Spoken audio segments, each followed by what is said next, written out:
เจ้ามาเนี่ยก็หักหมักกันบ่ปะบ่ทิ่มปฏิทุกปฏิยากให้ป้าให้ทิ่มกันให้ยืนกันหักแพงกันโดยถ้ากันชะกันยางหาเงินหาคำและได้สิกลุ่มอยู่กลุ่มกินเนาะและได้สิได้ที่มีเนาะ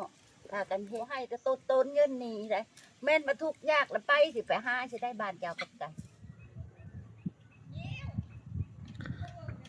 เอาพี่น้อยเนาะเปิดคลิปขึ้นมานี่ใครอยู่พี่แหละท่านผู้ชม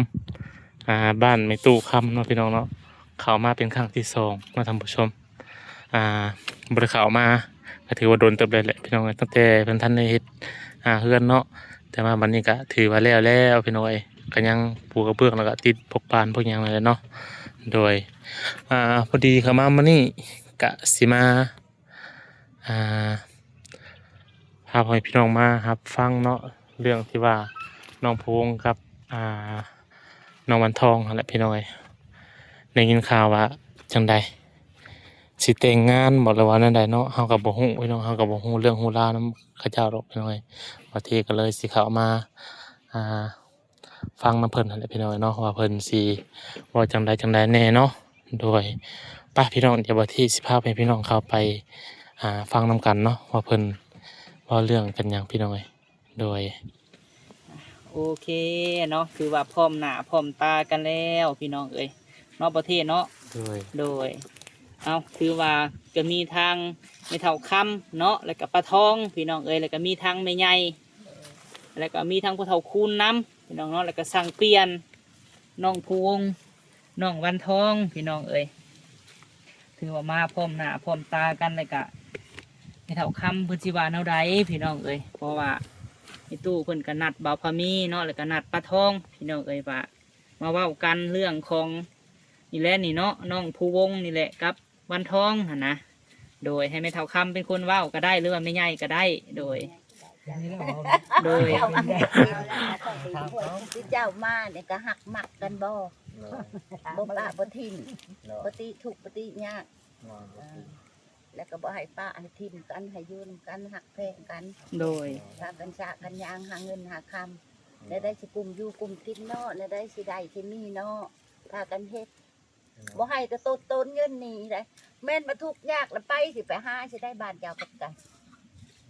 ก็บ่ฮู้ซ้ำติบ่ให้นี่ทุกก็สู้ถูกก็อยู่น้ำกันไปทางบ้านกับเมื่อน้ำโดย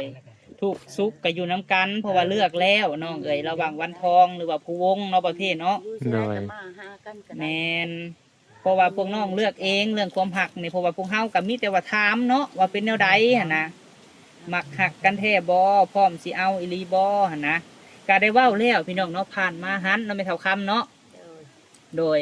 แต่บัดนี้หั่นไม่เท่าคำว่ามีเรื่องคาใจแบบใดหั่นนะไม่เท่าคำก็ลองเว้าเบิ่งดูฮะโดยเข้าก็ไปนำกันแล้วก็แยกมีใช้ใจลูกดานเนาะโดยพอดีเขาอยู่เขาทุกพ่อเจ้าเห็นคือเจ้าจันงานเอาคนเท่าคนแก่นะโดยเป็นพัวเป็นเมียนะเป็นนี่เขาแบบยังอยู่แบบครึ่งกลางๆเนาะตอนนี้ก็ได้แบบว่าไปหันมานี่น้ำกันแล้วก็คือบ่เสือใจลูกหลานเนาะไม่เท่าเนาะโดยไปยิงกับผู้ชายแม่นบ่วันทองไอ้เว้าถืออยู่บ่แม่นกับบ่อยากให้เสียทั้งนั้นทั้งนี้เนาะภาพลักษณ์นะเพราะว่าไปหันมานี่กับบางเถื่อไปนำกัน2 ต่อ 2เนาะไม่เท่าเนาะมันกับบ่อยากงามน้องเอ้ยโดยแบบมูแบบว้าวเนาะยานโดยเป็นหันเป็นนี่มากก็ยากเลยเนาะไม่เท่าเนาะโดยไปสิไอ้กับบ่ฮู้ว่าเนาะว่าพวกเจ้าไปไสแน่หั่นนะบัดนี้หั่นไปตู้กับบ่ฮู้เนาะ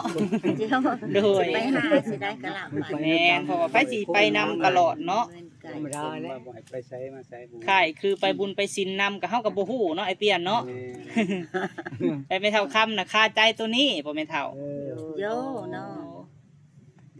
แล้วบัดนี้นั่นเฮ็ดจังไดบัดนี้สิเว้ากับลูกหลานแนวใดหั่นนะโยมีแต่ผูกแขนนะป่าเนาะหามือหายามมืองามยามได้ก็เฮ็ดยามดีได้โดยเขาหามือหายามผัวเมียพ่อบ่แม่นผัวงูมีควายเนาะโดยก็แม่นหั่นแหละเนาะว่านั่นนี่ก็ได้ วันนี้หันคือแม่เฒ่าค่ำก็อยากให้เฮ็ดที่เฮ็ดคล้องบ่แม่เฒ่าเฮ็ดให้ผูกแขนเนาะคือเว้ากันนี่แหละ ที่ได้กองแล้วแล้ อื ว มโดยวันนี้หันมาทางฝ่ายซ้ายเนาะวันทองเนาะอันว่าแนวใดคือว่าแม่ตู่เพิ่นบอกอ่ะเพิ่นเว้าน่ะเห็นดีบ่หรือว่าจังใดหั่น ก็ น่ะ แต่รองนี่แหละ โดยทางสร้างเปลี่ยนนำหั่นแหละ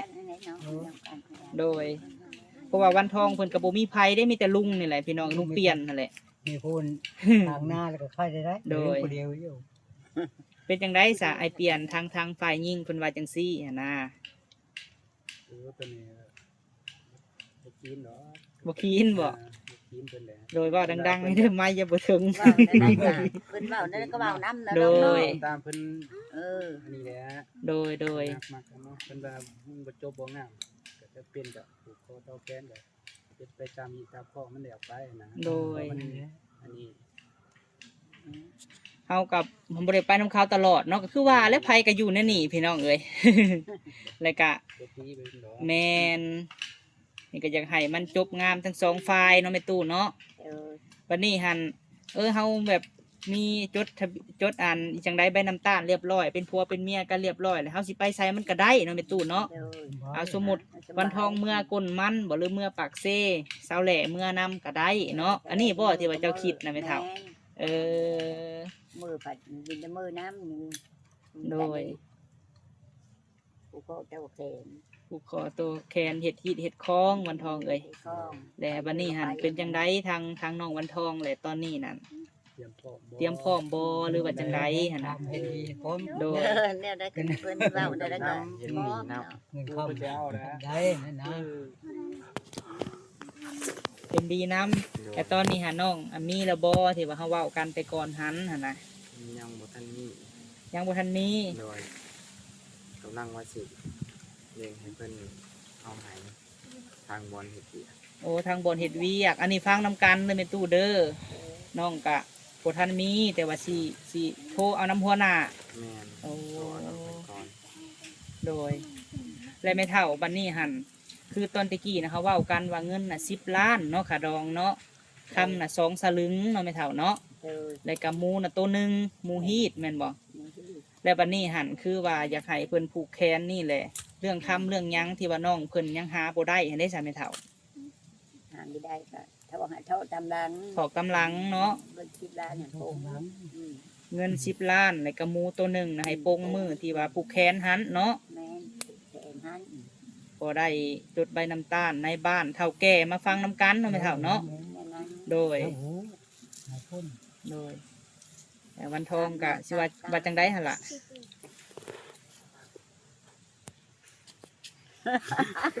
จังได้ ได้ได้บ่เงิน10 ล้านมัน โด ได้ ยในอยู่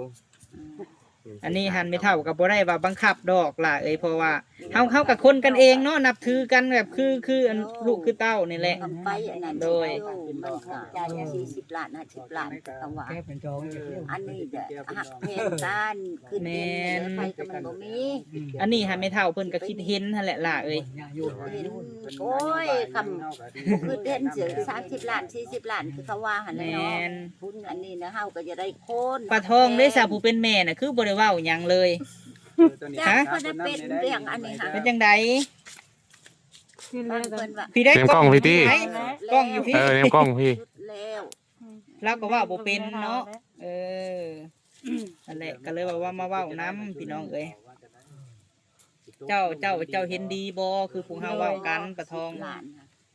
กับคำค่ะ คือมื้อที่เพิ่นจะมาขอหรือว่ามาแต่งค่ะมื้อเดียว เงินน่ะ10 ล้าน วางในขันแล้วก็มีหมูตัวหนึง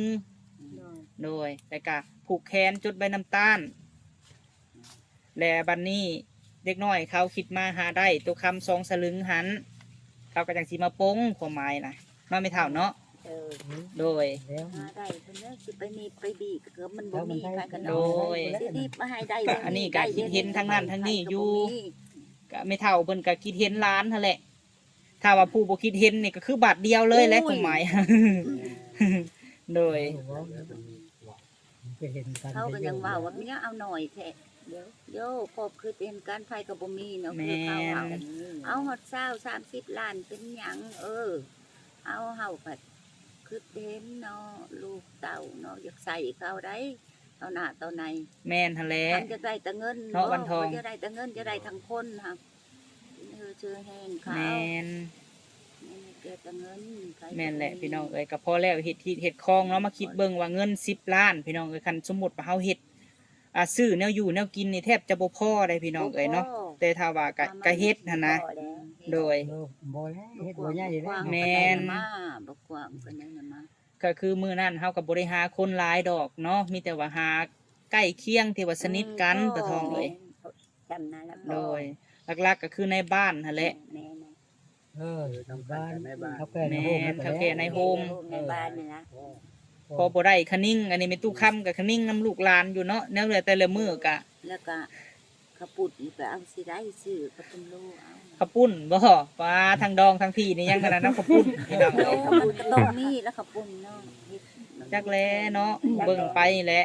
แกงหน่อไม้บ่แหละเฮ็ดแกงหน่อไม้บ่หรือเฮ็ดหยัง ต้องหันเลย ตำบักหุ่งบ่ ตำบักหุ่งเก่ง หมูกับหมูฮีดหั่นแหละหมูก็ได้ เป็นหมื่นแล้วล่ะก็ เฮ็ดใหญ่ เอาก็ ก็มาไฟมากกับ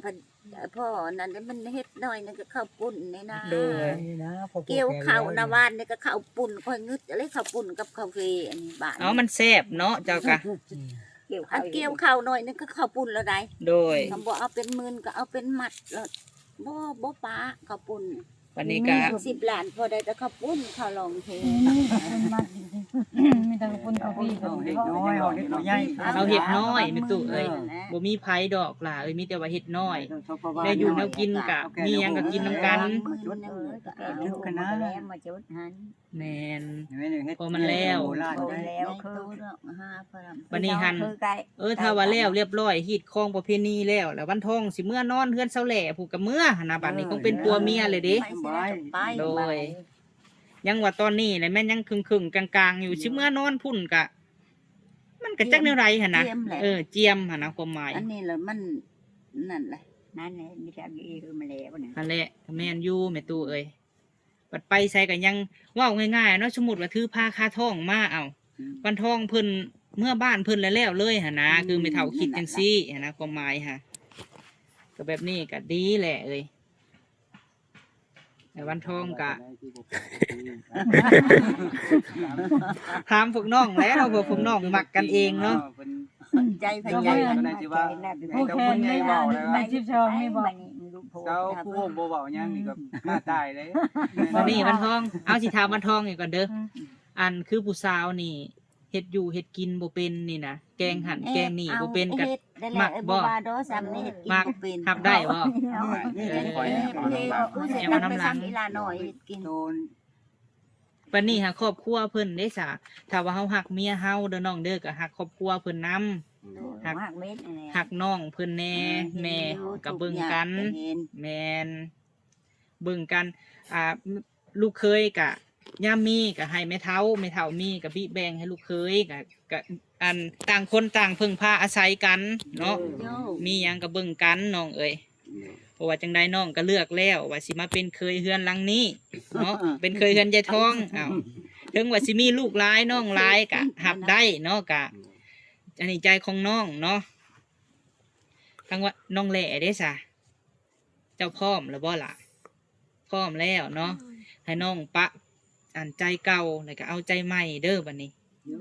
ต่อไปก็เป็นคนใหม่ได้น้องเอ้ยก่อนจะเฮามีครอบครัวมันก็เฮาต้องคิดคักๆน้องเอ้ยแม่น เต็งแรงเต็งง่าย เอาสมมุติว่าพัวมาเฮ็ดเวียกก่อสร้างแบบซี่เนาะก็เจ้าอยู่เฮือนก็ต้องนึ่งข้าวนึ่งน้ำเฮ็ดอยู่เฮ็ดกินยายทองกับบัดนี้ฮะมีลูกเคยก็เปลี่ยนแปลงไงบัดนี้เนาะยายทองเนาะจังได๋บัดนี้ก็เบิ่งลูกเบิ่งหลานแนวใดที่ว่าบ่ดีก็บอกลูกหลานปะทองเอ้ยสิได้เป็นแม่เฒ่าได้เจ้า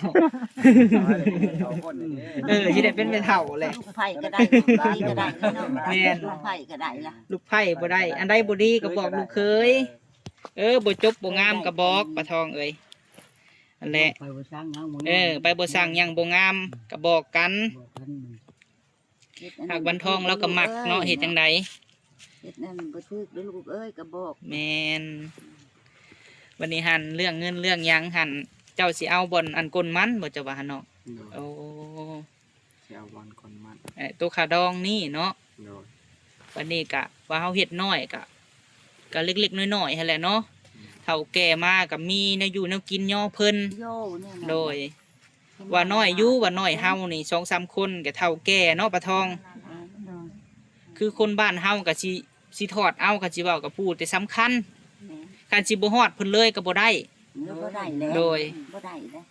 ฮอดนั่นแหละ แม่นแต่ก็บ่ได้หมายความว่าใหญ่พี่น้องเอ้ยเฮ็ดปลูกแคนน้อยเฮ็ดผักเข้าธรรมดานี่แหละ ถ้าเข้าธรรมดา แล้วพี่แล้วก็ แล้วพี่แล้วก็ไม่ย่อข้าวย่อน้ำกิน มีก็บัดนี้จังปรุงก็ได้เนาะไม่เท่าเนาะ ดีอยู่วันทองเอ้ย หาได้พุ่นแล้วเนาะ มันทองก็คือเสียนั่นเนาะตอนนี้อะโล่งบ่ โดย ตะกี้คิดบ่น้อง โดย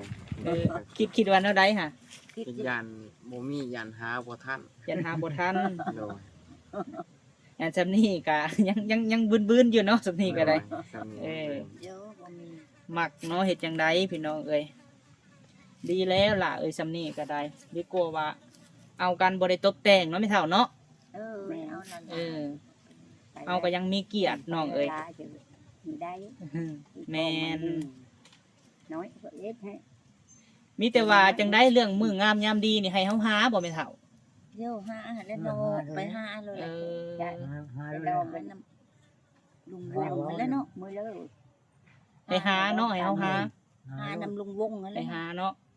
โดย หาแล้วก็คำใดแล้วก็โทรขึ้นบอกแล้วก็เฒ่าคำ โดย เมื่อใดก็เฒ่าลงมา หาก็เฮาก็ต้องถามฝ่ายชายนี้ว่าน้องน่ะพร้อมแล้วบ่หั่นนะคือเดือน12นี่เนาะแม่เฒ่าเนาะ เดี๋ยว อันบันทอง คือตอนนี้นะอ้ายสิถามเด้ออันนี้ โดย จังได๋ว่ามีแต่ผู้ใหญ่เว้ากันเนาะน้องน่ะพร้อมแฮงบ่ตอนนี้ โดยพร้อม พร้อมว่ะอันนี้หันคือแนวใดก็อยากได้เนาะแนวใดก็เนาะเออ ลูกเนี่ยก็อ้าวบ่ติบ่ทานเนาะ โยแนวใดก็เห็นนํกันอยู่คุมื้อเนาะ ทุกข์ยากกันแนวใดครอบครัวเป็นแนวใดกันพร้อมกันสู้และน้องเอ้ย โดย อดทนบ่มีภัยสิมีแต่เกิดดอกเนาะ แม่ ตวนแล้วแต่สู้ สู้มันสิมี แม่ เป็น น จังพ่นตะเก้าได้เนาะ แม่ ผ่าน ตัดเลือด แม่น ตะ เลย โม เนาะแม่น ดูดทาน ก็ยังจื้ออยู่เนาะ ก็ยังพ่นแล้ว ใน ได้ ตู้ในเมียของพ่อเฒ่าคุณเนาะพี่น้องเป็นแม่เฒ่าใหญ่เด้อบันทองเด้อ โดย แล้วก็แม่เฒ่าเนี่ยเราก็ยังจื้ออยู่เนาะเฮาไปตัดเครือน้ำหมวกเนาะ มาแก้ ตัด ให้ ให้ เด้อ ทาน เซลเอ้ยแต่บ่มีเงินบ่มีก็บ่มีเงินอันใส่น้ำมันได้เซลบ่มีของเต็งมีอยู่เซลไอ้เซลได้ไม่เท่าอุ เออ ไปแก้ให้ อันนี้ก็กับอีตีหน่อยๆ ตัดเอาเครือตะโมเครืออันเครือกระแดงเครือยังแลคำหน่อยๆอยู่เนาะ โดย ถ้าคอยไปแก้พื้นให้นะมาแล้วก็แม่เท่าตัดค่าเซาะค่าง ามเนาะเฮาไปเฮ็ดทานน่ะเนาะงามอีหลีเด้ แล้วก็ตักนำอยู่ ตลาดโลก ตลาดโลกก็พากระตุกกระติกเขาอันแม่เท่าเอาให้ โดย เชียวหาเฮ็ดเชียวนํกัน เลยเชียว เสี่ยวได้นี่ เจ้าก็เป็นเสี่ยวแม่ตู้เฮาแม่เฒ่าค่ำก็เป็นเสี่ยวแม่ตู้เฮามีแต่เป็นเสี่ยวกันเบิดเออ อันเสี่ยวแม่เฒ่าเฮาน่ะก็แม่เฒ่าค่ำบ่แม่นหยังเสี่ยวบ่มีแขวแล้วว่ะ เออเสี่ยวบ่มีแขว อัน คือ นี้ กัน ก็เชียวทุกพากันทุกทานตอนนั้นนะแม่เฒ่า โดย อุฮะ โด แล้ว ย ก็เฮ็ดเชียวนํกัน แม่นมีแต่ว่าแนวนี้แหละกับเว้าให้เข้าใจกันเนาะแม่ตู้เนาะเฮาก็คิดอยู่น้องมันไปหันไปนี่นํกันก็คิดนะอีต้นปลาทองปิ่นมาพี่หน้าชิสวยนะปิ่นมาพี่ ให้เบิ่งหลังอย่างเดียว เจ้าก็บอกอยู่บ่ลูกนะปลาทอง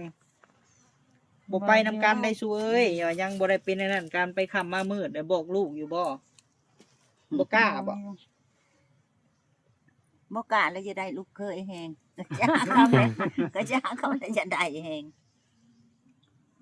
บ่กล้าก็บอกแล้วปลาทองเอ้ยเอาเจ้าก็เป็นแม่น้องแหละก็บอกลูกเอ้ยจังไดไปค่ำมามืดไปบ่สร้างหยังบ่งามเนาะคันว่าลูกเคยไปอยู่ก็ได้ คือช่วงนี้กับไปหันมานี่ไปค่ำมามืดก็บอกเฮาก็บอกได้อีแหละ เอา หั่ คื น นมาพี่ก็มือมืดคือมือว่ามือมืดกับมือมืด บอกแล้วผู้เป็นแม่เนาะหลักๆกับแม่แล้วเนาะไม่เท่า เดี๋ยวแม่หั่นแหละ ยันคนยันนั่นแล้วนำทุนนำทางนั่นแหละมือมืดกัน มีแต่ว่านั่นนี่บ่เจ้าก็ว่านั่นนี่ติ ก็บอกแหละลูกเอ้ยมันบ่งามไปจังซั่นจังซี่หั่น บอกถามลูกหั่นแหละเฮ้ยเนาะเป็นแม่ไปหันมานี่ไปค่ำมามืดคือวันทองไปเฮือนหันลูกเคยเนาะเฮากับไปหันไปนี่เฮากับบอกแล้วว่ากันว่าเอากันอะไรกันเนาะวันทองบอกเขาหันไปค่ำมามืดกันเนี่ยมันจบงามหั่นแหละปะทองเอ้ยเนาะไม่เท่าคำไม่เท่าคำก็ยังลายมือเลยได้อยากบอกอยากเว่ากับเฮาอยู่หากบ่มีโอกาสจักเทื่อแล้วอ่ะ วันนี้หันเอาซะว่ะนัดกันแหละเนาะ แล้วนัดกันละ ยายทองจะมาวานนี่เจ้าก็จะว่าวันนี้บ่มาวานนี่ฮะ โอ้ยไม่เท่าอันแล้วเชิญเว้า ชวนเว้าคือบ่เว้าจ้ะ เพราะผู้อื่นนั้นอาหารเพราะเป็นอาหารเพราะกับแม่เท่านี่มาเว่ากันมื้อนี้ เออ เมื่อวานนี้นั่นบอกกันมาห้อมกันอยู่นี่แล้ว โดยกับแบบเรียบง่ายคันสิเว้าก็น้อยเปลี่ยนเนาะเอาบัดนี้อันถามอีกก่อนทางเจ้าผู้นั้นกับมีไผแน่มาหั่นล่ะมีแต่อันนี้บ่มีแต่สั่งเปลี่ยนนี้แม่ได้จ้ะ แม่เพิ่นบ่ได้มาเพิ่นคาเวียก ข้าวเวียกอยู่อุบลพุ่นพี่น้องเอ้ยแม่ตู้หันเฒ่าแล้วบ่แม่ตู้เจ้าหั่นล่ะ แม่ย่าครับ โดย เขา แม่จะ ซ้ำบ่แม่เฒ่าคำนี่ จับมาในเท่านี่ ก็บ่อยากซ้ำกัน แต่เราไปบ่ได้แล้วแม่นบ่ โดยเรา โอ้ ยังบ่ค่อยได้ บัดนี้ไผจะอยู่นำลาวค่ะตอนนี้ฮะ อ่า อ่า โดย นี่เป็นน้องของพ่อบ่ แม่ โอ้อยู่น้ำเพิ่นหันเนาะก็คิดเห็นในทางพุ่นก็บ่มีไผเนาะบัดนี้ก็ลุงพ่อก็บ่มี ก็ฮับฮู้ได้เนาะ แม่นลุงนี่ก็ซ้ำพ่อแล้วเนาะไอ้เปลี่ยนเนาะ แม่ แต่ก็บ่มีแนวสมมัติสมมาดอกเนาะคันกระเทินว่าแบบซี่ก็ได้ต่างคนก็ต่างบ่มี นี่ก็มันกับเจ้าแหละก็ดี โดย ทำอะไรซื้อเอาเนาะอันนี้ก็เจ้า มีแต่ว่าน้องแหล่อยากไปเหยียบเพื่อนปู่ย่าบัดแล้วก็มันหักมีอยู่ดอกเนาะตัวนั้นค่ะ โดย จักมือผู้ใดเท่าว่างคือละตีกับผัวเพิ่นน่ะขี่รถจักรรถเมื่อเหยียบเพื่อนปู่ย่านะ ง่ายอีหลีได้จุมเฮาน่ะ ของเฮาเว้าเข้าใจกันเลยเด้ซะเมื่อรายกาปู่ย่าแต่พูดน่ะเกี่ยมไว้เลยอันแนวอันนั้นน่ะเมื่อเหยียบเพื่อนปู่ย่าเด้ซะพอมันแล้วเนาะทั้งพุ่นก็ครอบทั้งพุ่นทั้งพี่ก็ครอบทั้งพี่ก็แล้วไม่เท่าเอ้ยแนวเฮาก็บ่แม่นคนอื่นเนาะมาพี่ก็หักแพงคือลูกคือเต้านี่แหละ เราคนเมือง กันมีเนี่ยโอ้พี่น้องเอ้ยบ่แม่นอยากเว้าดอกเนาะฮีดของลาวนี่ก็บ่หลุดเลย30 ล้านฮะ30 ล้านนี่บ่หลุดแท้ๆบ้านเฮาน่ะยังเว้าน้อยอยู่ โดย เนาะกัน แม่น ตู้ก็ทุกข์เก้าก็ทุกข์แล้วก็ แต่เฮาก็คิดเห็นแล้วเพิ่นก็บ่มีเนาะเว้าเลยซาเพิ่นมี50 ล้านพุ่นแหละพี่น้องเอ้ย ก็คำเป็นบาทคนแล้ว แม่นคำเป็นบาท2 บาทพุ่นแหล้วว่าเพิ่นมีอันน่ะเนาะเฮาบ่มีซำนี้ก็ได้หน้าได้ตาแล้วแหละเอ้ยเฮาซำนี้ก็ได้ ทุกข์สถานะตู้ก็มันทุกข์ล่ะ ดีกว่าเนาะเพิ่นเอาผัวบางเทื่อก็บ่ได้ตบบ่ได้แต่งก็ยังเอาเนาะเฮาเฮ็ดซำนี้เฮาก็ดีแหละน้องเอ้ยบ่หักแพงเฮากับอีต้นเฮาก็ไม่เท่าเอ้ยเป็นหมู่ลาตรีตั้งแต่กี้พู้ตั้งแต่เฮ็ดทานนํกัน เฮ็ดทานนํกันปีนี่ก็ แม่น ไป บาดในเมื่อน้องมันหักกันก็ ไปยิบ เอาเนาะและเฮาก็บอกพ่อกับแม่แล้วแม่บิ่งพ่อเพชรเนาะผู้เพิ่นจ้างเฮ็ดเฮือนเฮ็ดซ่านไม่เท่าคำเพิ่นก็บ่แล้วแต่เพิ่นก็ว่าเพราะว่าเรื่องความหักเนี่ยมันขึ้น2 คนเนาะความหักมันขึ้นกับคน2 คนเออ ไปเว้าบ่ได้เลย แม่นแล้วเผื่อเพิ่นเลือกเองเพิ่นก็ตัดสินใจก็วางแผนอนาคตเนาะแหละเนาะนั่นแหละมีแต่ว่าให้เฮาหามื้อหายามเนาะถ้าว่าเฮาได้มื้อได้ยามแล้วเฮาจึงนัดกันใหม่มื้อนี้หันมาเว้ากันหักภายในเดือน12นี่บ่แม่เฒ่า จะขึ้น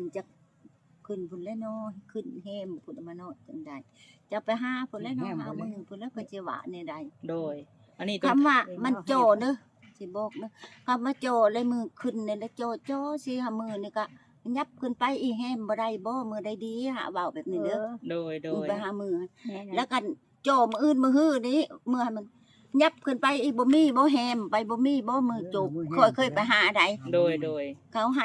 ให้ขึ้นเนี่ยฮะเพิ่นบ่ทันบ้านแล้วให้เพิ่นหาให้อีก วงมาแล้วมัน แฮมไปพุ่น โดย อืม มีแต่สิไปหา ยับไปแฮมบ่ได้บ่มือได้แฮมแล้วก็มีอยู่ในแฮมก็มีออกใหม่นี่ก็มีอ่า โดย เคยไปหาได้ไปหา มีแต่ว่าแนวนั้นเนาะไม่เท่าเนาะแนวใดก็ได้คือเฮาเว้ากันนั่นแหละ โจทย์ พี่ แล้ว น้ ก็ อง เฮา เอ้ย ก็ขอไปอีกว่า โดย แห้มไป แต่ว่าแนวใดก็ให้ทันถ้าว่าบ่ทันเดือน12นี่ก็เดือน2พุ่นแหละนี่เนาะ ให้ท่านเดือน12นี่ให้ท่าน ให้ทันเนาะ ให้ท่านแห้ม โดยโด มัน ย ออกใหม่เนี่ยมันเจาะ โดย แล้วให้ท่านแห้มเมื่อปัญหาให้แห้มเพิ่นเด้อ โจแล้วหก คำว่า ไปละ ขึ้นเนี่ยแล้วมันบ่ทัน โดย แล้วก็ให้หาแห้มมันก็มีอยู่ แม่นได้เนาะเดือน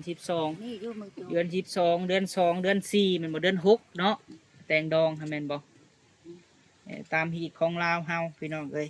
เอาทั้งว่าฝ่ายชายฝ่ายหญิงเพิ่นเว้าตกแตกกันเฮากะเห็นดีเนาะแม่เฒ่าเนาะตามนี้แหละมีแต่ว่ามื้อใดได้มื้องามยามดีแล้วเฮาจึงว่ากันแต่สิแจ้งพ่อแม่ป้าลุง FC อีกครั้งเนาะพี่น้องเนาะอันนี้หั่นเพราะว่ามื้อก่อนนี่เฮาทาบทามไว้เนาะไอ้เปลี่ยนเนาะ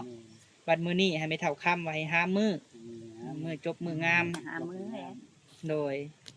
เอากระสิประมาณนี้เนาะไม่เท่าเนาะ โดยสบายดีเด้อ โดย